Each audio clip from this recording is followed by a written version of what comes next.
Hello everyone, welcome to my channel. आज की video में डिस्कस करते हैं नेट ऑपरेटिंग इनकम। कल हमने डिस्कस किया था net income approach. Net income approach में हमने क्या देखा था कि वो रेविलेंट है।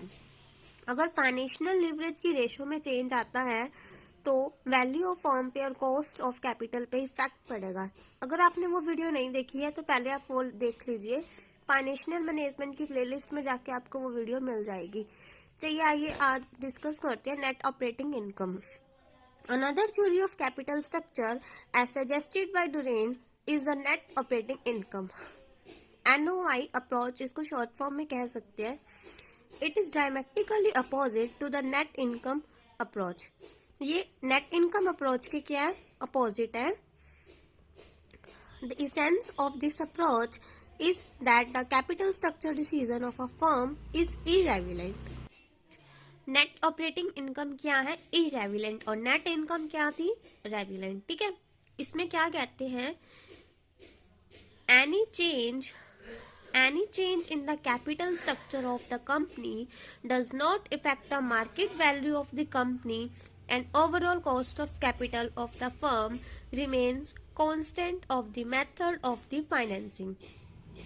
अगर फाइनेंशियल लिवरेज की रेशियो के अंदर कोई चेंज आता है तो उससे वैल्यू ऑफ फर्म पे और कॉस्ट ऑफ कैपिटल पे इफेक्ट नहीं पड़ेगा।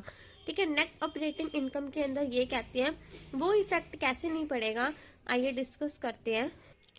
एक एग्जांपल से मैं आपको ये समझाती हूँ। देखिए कि अगर फाइनेंशियल लीवरेज की रेशो में अगर चेंज होता है तो उससे क्या होता है? इक्विटी इंक्रीज हो जाएगी।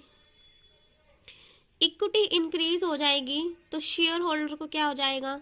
डर हो जाएगा। ठीक है, क्योंकि वो ओनर है, इन्वेस्ट कर रहे हैं, उनको तो पहले ही उम्मीद नहीं होती कि हमारे पैसे वापस मिलेंगे।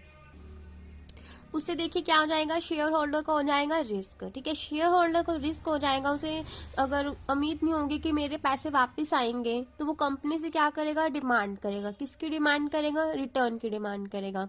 ठीक है, अगर कंपनी के पास रिटर्न की डिमांड आएगी तो कंपनी क्या करेगी? चीपर सोर्स ऑफ फाइनेंस को अप्लाई करेगी। ठीक है, इक्विटी तो इंक्रीज हो ही रही है तो वो डेप्ट का अप्लाई करके डेप्ट को इंक्रीज कर देगी, जिससे क्या होगा? इक्विटी इंक्रीज होगी, डेप्ट इंक्रीज होगा बराबर से। जो रिस्क हो रहा था वो मैनेज हो जाएगा। ठीक है, जिससे प्रॉब्लम आ रही थी वो इक्वल हो जाएगा, रिस्क इक्वल हो जाएगा। ये देखिए, this is due to increase risk assumed by the equity share holders due to the use of more डेप्ट बाय द फर्म। अगर ज्यादा डेप्ट को यूज करेंगे तो रिस्क क्या हो जाएगा? मैनेज हो जाएगा। आइए इसका मैं आपको डायग्राम दिखाती हूँ। वाई एक्सिस पर है cost of capital and x axis पर है लीवरेज ऑफ डिग्री। ठीक है, के यू डिनोट करता है ओवरऑल कॉस्ट ऑफ कैपिटल, के ही इक्विटी एंड के डी इज डेप्ट। जैसे जैसे डेप्ट को जैसे जैसे इक्विटी देखो इंक्रीज हो रही थी उतना ही हमने डेप्ट इंक्रीज कर दिया तो कॉस्ट ऑफ कैपिटल क्या है? उस पर कोई इफेक्ट नहीं पड़ रहा, वो क्या है? कांस्टेंट ही रहेगी। और वैल्यू ऑफ फर्म भी क्या करेगी? कांस्टेंट रहेगी। ये एक और एग्जांपल है, मैं आपको एक और एग्जांपल से समझाने की कोशिश करती हूँ। सपोज कीजिए कि हमने 8 लाख इन्वेस्ट किया था बिजनेस के अंदर, जिससे हमें प्रॉफिट हो रहा था 19.11%। ठीक है, हमने इन्वेस्टमेंट को इंक्रीज कर दिया, इन्वेस्टमेंट कर दी 10 लाख की, जिससे गेन हो रहा था 28%। ठीक है, तो 10 लाख से 8 लाख से 10 लाख की थी, 2 लाख का हमें रिस्क भी तो करना पड़ रहा था ना मैनेज, क्योंकि हमें फाइनेंस ज़्यादा अरेंज करना पड़ा तो उस पर हमें जो इंटरेस्ट देना पड़ेगा उस पर रिस्क भी था।